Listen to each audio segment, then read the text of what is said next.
I'm Karen Langhauser, Chief Content Director of Pharma Manufacturing Magazine, and you're listening to a special Solutions Spotlight edition of Off Script, Pharma Manufacturing's podcast about what's happening behind the scenes in our magazine and what's trending in the drug industry. This week, in our Solutions Spotlight, we're diving into a complex issue facing pharma manufacturers: sustainability. Specifically, we want to talk about more earth-friendly options for temperature-controlled packaging. Within the industry, we're seeing pharma manufacturers begin to shift away from the more traditional foam insulation packaging and look for more sustainable options that also don't compromise compliance. To that end, some packaging vendors are stepping up and presenting the industry with some better options.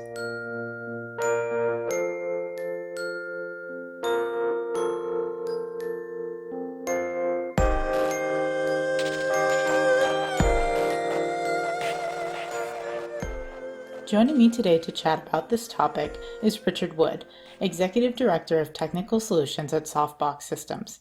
Having worked nearly his entire career in the cold chain industry, Richard has a wealth of knowledge and expertise in temperature control packaging and regulatory compliance that he's going to share with us today. Welcome, Richard. Thank you, Karen. Very nice to join you today. Thanks for being here. And, I think this is a good time to talk about this because it seems that more and more companies across all industries are focusing on their impact on the environment and striving to become more sustainable. How have you seen this play out in the pharma industry specifically? Yeah, so I'd say in the last 10 years, I've seen with a lot of the global pharma companies that we support, the drive for sustainability has been becoming increasingly important to those organizations.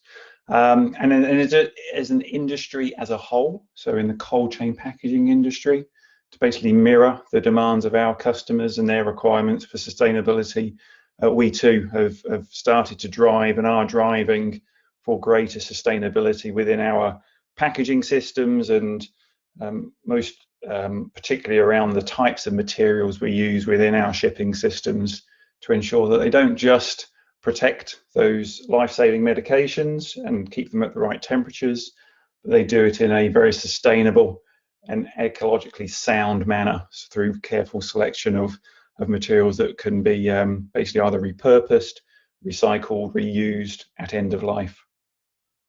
So just to back up a bit, so what exactly do we mean when we say a shipping solution is sustainable? What makes a solution truly sustainable? Okay, yeah, no, that's a good question. So there's different ways of looking at this. So sustainability can come in various forms. You can create sustainability through reuse, and it is certainly something that Softbox supports many of its clients with, is reuse programs of the thermal packaging systems.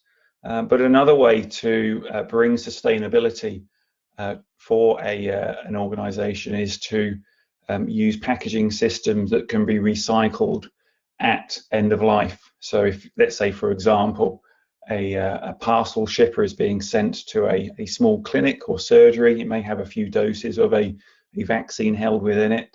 This style of distribution is often known as final mile, so it's kind of the last piece of a supply chain. Those sites receiving it, so it could either be a surgery, could even be a patient's home if it's a direct patient shipment, they're unlikely to have kind of industrial recycling processes attached to those facilities. So what you're looking for there is something that can be easily curbside recycled. And what we have innovated in literally the past 12 to 24 months at Softbox are packaging solutions that are truly curbside recyclable by using materials such as corrugate cardboard as the key insulation material that, like I say, can be very quickly, easy and effectively recycled at end of life in a domestic environment. So, it sounds like the pharma industry is using quite a bit of packaging. What, in terms of impact, if pharma were to switch to a more sustainable option, what kind of impact would that have on the industry? Yeah, that's an interesting question, and there's different ways of looking at the potential impact on, let's say, the move from the current types of packaging systems that may use materials such as expanded polystyrene. So, for example, they are materials that are often used in our types of packaging system, they are recyclable materials, but only if you can get those materials to a facility that specializes in the recycling of those particular insulation materials. As far as scope and scale, I'd say that, and again, I'm just picking numbers off the top of my head, but based on experience, I'd say about 90% of the single-use systems that are out there are probably not being recycled in the most effective manner. So switching, and the reason for that is likely because they're made from materials that aren't easily recycled or don't have readily available recycling processes at the point of disposal. And by switching to materials such as the insulated corrugate type materials that we have in our TempCell Eco products, and by having an insulation material that is paper-based, it's a very, very easy material to recycle. The recycling streams for paper-based products are everywhere. So, outside your home, you'll have a recycling garbage bin, and that's exactly where you can put these types of packaging systems, and they will move very quickly into their own recycling stream without need for those specialist services. So yeah, wow, it sounds like a potentially, a pretty big impact on the environment. What challenges are faced by companies in the pharma sector, when it comes to making a change from more traditional packaging to more sustainable options? Challenges. So, well, we're in a world of challenges at the moment with the current COVID-19 pandemic, and it is shining a light on industries like the pharma sector and their supply chain. So, challenges for switching to more sustainable solutions. So, in the past, and it's not necessarily the top priority any longer, but certainly in the past, when it comes to these types of packaging systems and essentially the drivers within our clients' organizations for, let's say, compliance. So as products are moving from A to B, they have to be kept at a certain temperature for a certain duration as they're shipped and received. One of the main driving points of any kind of design project to satisfy our customers' needs was budget. So price was a major factor. That is still a key driver for many of the projects that we work on with our clients, but becoming increasingly important is that drive for sustainability. So I'd say the challenge is still to create packaging systems that can bring sustainability at a competitive price point. And I think that's certainly what we've achieved now with these new ranges of shipping systems that can be curbside recycled.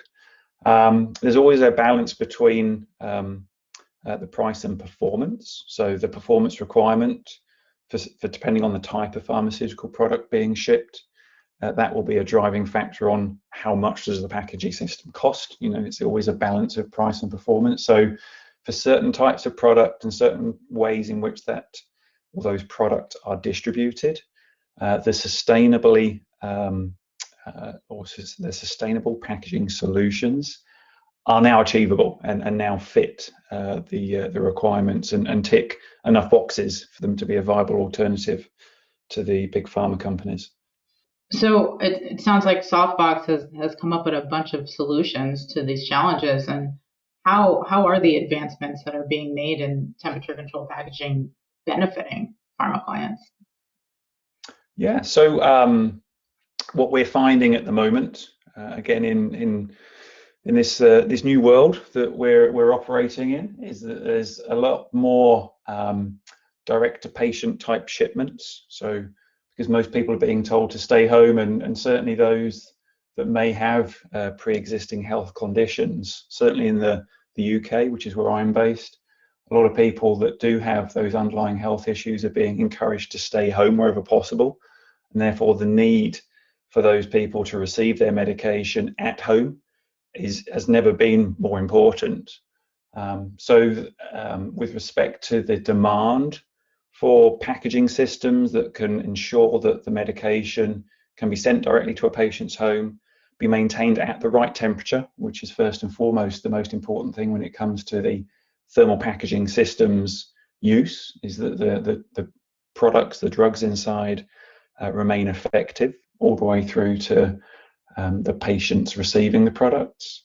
And now the other driving factor is, once they receive that insulated container at their home, can they dispose of it in a sustainable and sound manner? And the answer is now yes, they can, by using this new generation of Tempcell Eco products that can be easily curbside recycled. So again, it's maybe if we rewound 5 years, maybe the stars wouldn't be aligning and we wouldn't have that availability of sustainable packaging systems meeting the requirement, but we are kind of in a sweet spot of time where we have that capability, and the timing is great because there's a lot of people that need these types of services being provided to them. Yeah, it certainly seems like the timing is right for this kind of innovation. So you give the impression that there may be more to come on the innovation front. What's on the horizon with Softbox? Yeah, well, I mean, as far as innovation goes, necessity is the mother of all invention. So at the moment, we're being challenged across the entire organization by many of our global clients to innovate around challenges that they're now facing, whether that is shipping products at before never used temperature ranges for new products they may be developing to help basically overcome the current pandemic. The drive for sustainable packaging systems. So I've spoken about Tempcell Eco, and that is a small parcel shipper. So let's say several individual doses of medication. We're looking at taking that same materials technology and applying it to our thermal blankets or our larger scale thermal packaging systems, which can transport entire pallet loads of pharmaceutical products. So looking to scale that technology to bring the sustainability into areas that today don't really have access to that use model. Another area of innovation that we're seeing really starting to ramp up is the use of connected technologies, so things like real-time monitoring by our clients, and actually being asked by our clients to create combined systems, which is a thermal packaging system with the capability to integrate real-time monitoring to bring greater visibility to the client's organizations. That's certainly good news for pharma companies looking to make a difference in the environment and with the patients. Thanks for chatting with me today, Richard. No problem at all. Absolute pleasure, Karen. It's great having you. This is Karen Langhauser, and you've been listening to a special edition of Off Script, a pharma manufacturing podcast. Stay healthy and stay informed.